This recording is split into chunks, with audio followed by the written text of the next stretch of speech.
What's up, guys? This is Nick from Arch City Poker, and in today's video, I'm going to be introducing the zone poker format from Ignition. I just switched back to Ignition recently. Not that I maybe won't post any more videos of ACR, but I've had some issues with ACR and their server, and I've never had an issue with Bovada before, which is now pretty much the same thing as far as Ignition goes.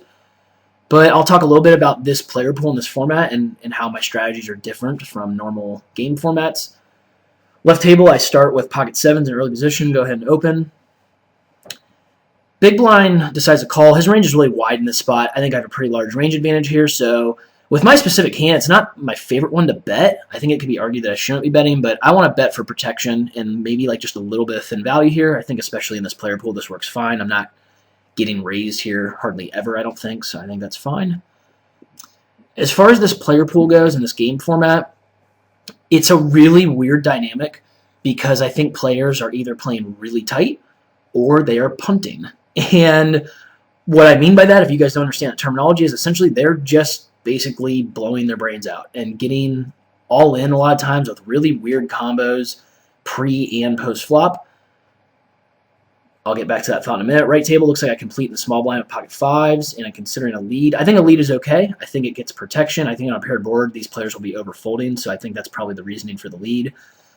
Once I'm called, though, especially in this game format, because this player in the 5-hole has the ability to say F it, I can see the next hand and not worry about it. I don't think he's floating light here. I don't think ace-high combos are betting this turn. I don't think 4x bets this turn. I think he's definitely pair heavy, at least. I think often actually times a better pair than my hand, possibly like 7s, 8s, 9s, maybe 6x. I could be totally wrong about that with it being an anonymous player pool and knowing nothing about that player, but I'm going to just kind of go based on what I think the average player does in this pool. Left table, open in the small blind. I think I should probably go for check fold here. Right table, jack 10 offsuit. I would open from this position with this hand rarely in a regular game, especially with better players. Maybe, actually with better players, it'll definitely be a fold, but I think in this game format, I like to raise first in more often than usual with a little bit wider of a range from each position, just because I do think players, just like I said, can use the F it factor and just click fold now and just see the next hand if they don't want to deal with playing a close spot or if they don't want to 3-bet. I think the raise first in, if I raise or if I increase my frequency of that, I think that's a profitable and exploitable play in this player pool. I also think that 3-betting more often is probably pretty profitable just because I think players, again, will just say F it and they'll just fold to the 3-bets a lot. I think a 4-bet will always be value heavy, and so you'll be able to play perfectly against their strategies. However, I think facing 3-bets, I need to be more careful. I'll get back to that thought in a minute as I have a couple hands it looks like I'm going to play. Right table, I flat the cutoff open in the big blind. I think that's totally standard. And I think I would usually go bet here unless it's a river, heart, or ace. I think that's pretty standard. Yeah, river, heart, I think a lot of his combos that call would, I think he's doing a little better than I am here. I don't think there's any reason to go ahead and bluff, even though I am more near the bottom of my range. Left table, when he 3-bets from the small blind against my early position open, I think that ace-jack-x board texture smashes his range. No reason to continue with my 10s. I also block a lot of his continues, like if he did have king 10 suited for some reason, or yeah, I guess actually that would be about it pretty much.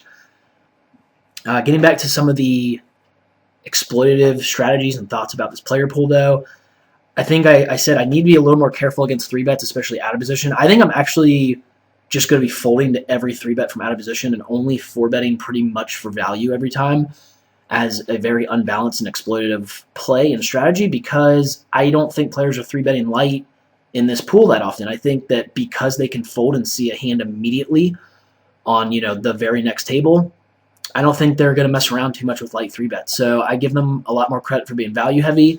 Yes, could I be exploited in that way by a few of the players in the pool? For sure. But I think in this pool specifically, if I'm exploiting the majority of the pool, like maybe 80, even 90% plus, and just getting exploited by 5 to 10% of the pool that way, I think that's totally fine. And I think that helps my overall strategies in a way that it simplifies my strategy. It makes it a lot easier on me mentally, and so I feel like there's less chance of tilt. Right table, I'm sorry that I missed that hand right there, guys, as I was talking. If you guys paid attention to that hand, I folded when the ace turn. I think against an early position raise and a middle position caller. The board's just too dry for them to be bluffing and floating light. So I actually think it's an exploitative, a good exploitative fold. Left table, I flat queen three of spades. Flop checks through. I go ahead and bet turn, planning to probably barrel a lot of rivers. I think that's definitely correct. I block a lot of continues. I have good equity if called, and I have no showdown value, so I think that's totally normal. With this format, guys, it's going to go quite fast, so I apologize for me missing those two hands there, but I do think it's important to mention some thoughts about this pool in general and how I can exploit the pool. A couple other strategies that I'm going to start implementing a little bit more that I've noticed is that I think flop raises and flop check raises will get through more often just because, again, for the fact that I think players can just say screw it and hit the fold button and just move on to the next hand. And they won't care as much about defending properly because they can see the next hand so quickly. Queen 9 of hearts on the left, very easy open on the button. Jack 10 of spades will be a very easy open. I would assume I would go ahead and ISO the limper here. 4-3-3 shouldn't hit the small blind flatting range that hard, although I think players in the lower stakes flat a little too wide from the small blind, so he could have a little bit more combos than I'm giving him credit for, but not ones that necessarily smash this board. When he calls me on this flop texture, I think he's either very pair heavy or very ace high heavy, so I don't think I have any fold equity, and I'm pretty much just going to be giving up here, even though I do have a combo that's, I mean, it's not the bottom of my range, but it's definitely down there. But I just don't think I have any fold equity at this point. I think right table, same thing here. A 2 is what I would normally barrel, but small blind flatting ranges should be a little more linear. I think on a deuce, I just don't think I have any fold equity. I think this would be a pretty bad bluff, as I do block some of the hands that he could float with. Yeah, I just don't see a pair betting there. I think exploitively, it's possible that I could overbet the river, because I think he would value bet his ace plus hands. So I think actually that's arguable that I could overbet the river there. But again, looks kind of fishy, and I don't think it's an issue with folding there when I don't think I really have any fold equity. Left table, open king, queen on the button. Yeah, I think there's nothing else to really say but just value bet heavy here, especially in this pool. Right table, I open 4-3 of clubs. Left table, you guys can see I have river 2 pair. I should go for value here. Right table, I check because I think a lot of players will stab on this flop. It shouldn't hit my range that hard at all. I think I was definitely going for check raise on the flop. Now I'm going to bet for value and some protection on the right. He goes ahead and folds. So far, been, I think, pretty good action. Like I said, it's been quick. I'm trying to keep up with it for you guys. But I think this format, even though it's not a standard game format, it's nice. I'll get back to that thought. Jack 5 of clubs. Yeah, I think I could go either way with that. And that's a board that should hit him much harder than me. I think against a good player in a regular pool, though, I think that'd be overfolding with the backdoor clubs and the gutter. I think I should definitely peel there. I actually think I should probably peel in this pool anyway, because I think he's just going to c-bet that flop no matter what. So that was probably an overfold, pretty much even for this pool. Ace-queen on the right. I think my strategy, also in this pool, which I've been implementing in regular game format pools, is to pretty much just 3-bet from the small blind against most opens. I flop pretty darn well, flop a board texture that obviously crushes my range. When he calls here on this flop, it's kind of interesting. I would think he'd have to be pretty strong here, like maybe ace-jack, ace-10. Could have some king plus gutter stuff. And even though he did have that hand and called, I'm not sure I like my shove on the turn. I mean, I think it's not that I don't think worse can call, but I think I can get more value out of his whole range by maybe checking to induce, possibly, or maybe betting, like going small bet on the turn and then small bet all in on the river. I think that might get the money in a little bit better, because it's just really hard for me to have bluffs on that board, and I just can't count on a player just playing or like over defending and just kind of punting in that spot. So kind of an interesting spot. I did win a nice pot, but I'm not sure that was the best line. And that's the thing, guys, is, okay, this is an interesting hand on the right. I check call after I flat the cutoff open out of the big blind. I check call flop, and then it looks like I'm leading turn. I do this often on board pairing, like when the middle card pairs on the turn. I do this often even without the 10. I actually do it much more often in an unbalanced way as a bluff, because I think a lot of players are not c-betting that middle pair card. They kind of present day have learned about showdown value, and they don't c-bet middle pair, I think, that often, or maybe sometimes even not as often as they should. But I think it's a nice line to take on that board pairing non-top pair card, I should say, on the turn. But I think it's fine to go ahead and value bet there too. It doesn't allow him to play perfectly. He can't check back his top pair every time there then. He's going to have to defend. So I think it's a nice little creative line pretty much. It's not super creative, but it's fine. Right table, go ahead and c-bet the flush draw.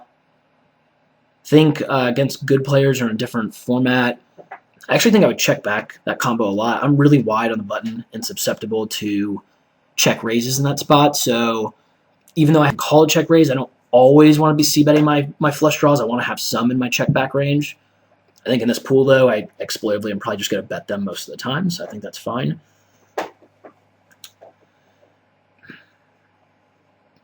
And probably a couple folds here. Yeah, so I like this format because the main point I want to get across with this video and this different game format is you need to adjust to your player pool and adjust your strategies. I'm using a few different strategies where I'm doing things very exploitively or like taking lines or making plays at a much higher frequency in certain spots. I'm making plays at a much lower frequency in some spots because I think that's just the best way to adjust to this pool and to profit off of this player pool, especially in this game format. And I think that's part of the point of this video or maybe the main point, like I was saying, is to definitely be able to adjust to your player pool and adjust to the game flow and table dynamics, and that's an important part of becoming a very good poker player. You can't just play the same way in every type of game and in every game format or style of play. You got to be able to adjust and figure out, what is going to be the best or like the most optimal strategy in general, and then what specific lines are going to be most optimal against the players in this pool. I go ahead and c-bet middle pair here. I think against a wide big blind range, this is definitely fine to get value. I also like that I have backdoor spades and a backdoor straight. If I had queen 10 of diamonds, that might be one that's a little bit better to check back, as I don't turn as much nuttish equity as often. So keep that in mind when you're betting those middle pair types of hands. You probably want to have some backdoor nuttish potential that you can pick up, because you're going to want to bet a little more polarized on the turn and then even more polarized on the river. And to be able to do that, you're going to have some nuttish types of draws and hands. If you, for example, do it with a middle pair that doesn't have a backdoor draw, you're kind of just counting on your two pair outs then. And that's not going to come as often. You're going to be checking a lot, put in a spot where you probably do have a decent bluff catcher on the river. But yeah, I just think keep that thought in mind. Couple hands here, left table. I think in this player pool, yeah, I actually think flatting is better than a 4-bet. I think you can argue a 4-bet. But I think seeing a flop in position with ace-king is fine. I think that on ace-high and king-high flops, he's definitely going to c-bet often, so I think you get extra money out of that. I think the ace of diamonds, so like I was saying, against tough players, I'm going to get back to that thought, guys. On the right table here, yeah, I think betting or checking is fine against his range. I think the 6 needs a little more protection than like an 8 or like something like pocket 10, so I think maybe a bet more often than not is better. Easy call with the pair plus gutter on the turn, and then I obviously river the straight, and I'm going to go bet for value here. Hopefully get paid off. Hopefully, I was going to say maybe hopefully get raised, but maybe not. I don't know. Not in this player pool, I don't think. Going back to the hand on the left that I was talking about. Okay, so we got more hands here. I'll get back to it in a sec, guys. Easy 3-bet on the right. Easy open on the left table. And I lost my train of thought on the hand that I was in as I skipped over to that 6-5 suited hand. Tried to remember that in a sec here, guys. The crappy thing about this version of Camtasia is I cannot pause during this recording. For some reason, they're not going to let me pause and talk about a hand a little more than normal, so I'm not really sure what that's all about, but right table, easy hand to try to just get to showdown at this point. I think the ace and the queen hit his range pretty well, unless he has 10s or jacks. maybe pocket 9s or 8s, but okay, so yeah, 9s. I think that's a pretty standard played hand, but I'm still trying to remember the hand from before that I was going over. I might have lost that one, guys, in my mind here. This is just going so fast that it's going to be tough for me to keep up. 6s on the right, easy open in the small blind. I think with this specific combo, yeah, probably check call is best on the right. Probably check call again, just try to get the showdown at this point. I don't think he has much. It's an easy bluff catch on the river if he bets. And he's just checking down with, I don't know, maybe a smaller pair. Maybe if he has air, he needs to be betting at some point there, I would think. Queen jack of diamonds, easy open. If I get 3-bet, be a decent combo to go ahead and defend with in position. Definitely going to be defending against the 3-bets more in position than out of position, and that's normal for any game format, but especially in zone poker here, where I just think that it's just profitably exploitable to just fold to their 3-bets more often than not. But if I have position, then that definitely gives me a little bit of an advantage, I think. Especially in spots where I'm like the button or cutoff and they're 3-betting from the blinds. I still think I think players these days understand that dynamic, that relationship between the late position raiser and the blinds. So I think you'll see not as tight of combos. I do think you'll see a tighter range though when they're 3-betting guys that are opening from early position. So that's why I think I will be folding a little more often from out of position. And I think my range is protected in those spots. So I'm not really worried actually at all about getting exploited anyway. But like I said, I think it's fine to be exploited by 5 to 10% of the pool if that's the case. 6-5 of spades on the right. Again, this could be a little loose, but in this game format, I want to be the first in pre-flop raiser. Left table, I would think this is a 3-bet again. Just in this pool, I think it could be a flat sometimes too, though. So he shouldn't hit this board texture that often. I think I can, yeah, I think a raise does well exploitively just to get him to fold a lot of like ace-king, ace-queen. That's the problem, though, is if he jams, I don't have the right price to call here, and so I don't really get to realize my equity. I think possibly the better line in this pool exploitively is to float, because I think he'll let me know exactly where I'm at on the turn. If he checks, I can just definitely fire on most cards, especially I think I can bluff clubs as well. So I think you can argue that float is a better line there. I think raising is fine, though. I think players play too passively and straightforward against 3-betters. Like that have the initiative in those pots. I think you got to be tough, especially in position on boards that they don't hit that strongly on. So I'm fine with the raise. Unfortunately, I ran into I think what's probably an obvious overpair. I think overs plus clubs at worst. So he's just pushing a ton of equity with his range in that spot. And sometimes you just run to the top of people's ranges. Right table, I decided to c-bet and not barrel the 10.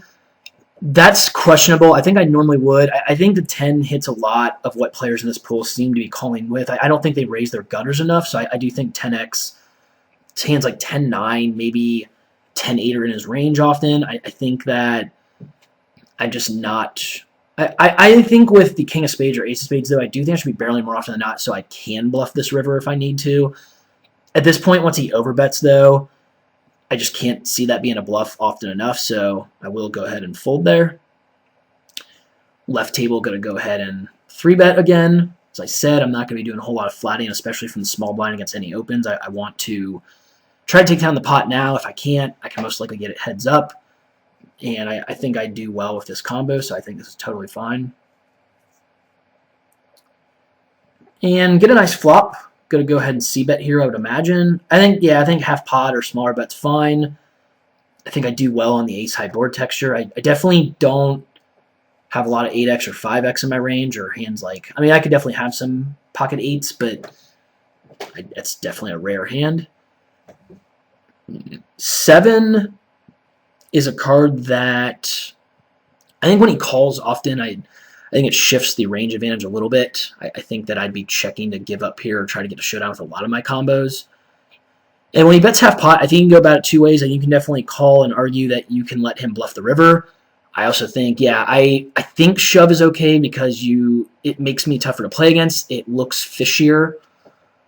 Okay, so he got a pretty lucky turn there, but I do think I can get worse hands to call in that spot. I think ace jack, ace 10 will definitely call. I think pair plus draws can call. So I'm okay with that play. I don't know off the top of my head right away if it's the best line. I think you could argue just bet again on the turn as part of a barrel, but I think going for the check raise and mimicking what I would do when I would try to, or when I would give up, or when I would try to get the showdown, I think that's fine too. Right table looks like I'm just trying to show this hand down. End up rivering a set. I would imagine go for value here, as I think the video is close to wrapping up because I remember not buying back into the first table just because I knew the video would be wrapping up soon here. So there might be one more hand, there might not be. Let me see. It looks like I might play. Okay, I'm assuming that, yeah, I think this is probably the last hand, guys. So ace-jack offsuit, definitely an open. If I get 3-bet by the 2 players in position, I'm definitely going to fold. I actually think I would probably fold to both the blinds as well, to be honest. I just think it's one of those exploitative folds in this player pool. Yeah, I think check is fine here. I think I could have gone for small bet as well. And yeah, I think in this pool, I probably should just go with bet more often than on the turn. I think checking to induce is definitely fine, though. I think he might go bet with pretty much all his air here. He might. It'd be unfortunate for him to be able to show down something like pocket 8s here, but yeah. So I mean, I think that's fine. I think I think I need to show up with this kind of combo sometimes like that. So I think that's totally fine. And I'm assuming this will be the end of the video, guys. It looks like it's about to wrap up. So if you guys have any questions or comments about any of the hands I played, go ahead and post the timestamp when the hand happened and let me know. It'll help me find the hand a little easier. But yeah, if you have any questions or comments about anything I've talked about, let me know. Until next time, this is Nick from Arch City Poker. Take care.